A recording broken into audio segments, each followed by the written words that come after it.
I thought the worst betrayal of my life ended the day my husband walked away after 31 years of marriage. I could not have been more wrong. The deepest wound came years later, during a quiet family dinner, when my future son-in-law parents smiled warmly across the table, while secretly mocking my daughter in a language they believed I could never understand. They judged her dreams, insulted the life I had built, and laughed at everything they assumed we lacked. I listened without reacting, letting every cruel word settle in silence. They thought they were safe. They thought I was just another ordinary woman with an ordinary life. What they did not know was that I had spent 8 years living in France and understood every single sentence perfectly. When I finally answered them in fluent French, the room became so silent that even the sound of the lake outside seemed to disappear.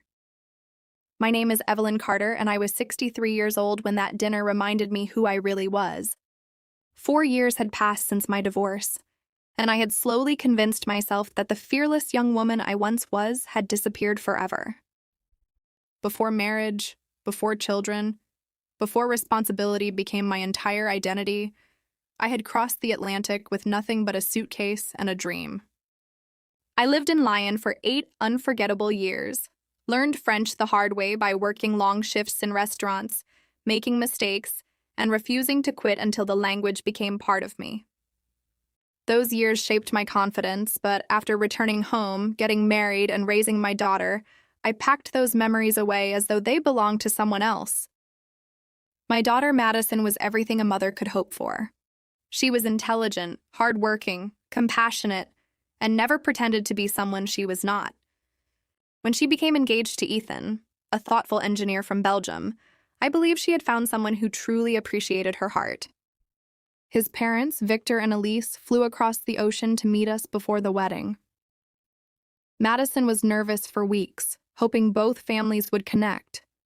I promised her I would help make the weekend perfect, even though I quietly worried that after years of criticism from my ex-husband, I no longer knew how to fit comfortably into new situations.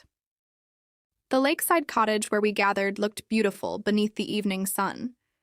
Everyone smiled politely, shared stories, and toasted the upcoming wedding. At first, everything seemed perfect. Then Victor and Elise naturally switched into French while talking to each other, assuming no one else at the table understood a single word. I smiled politely and remained silent as their real opinions slowly revealed themselves.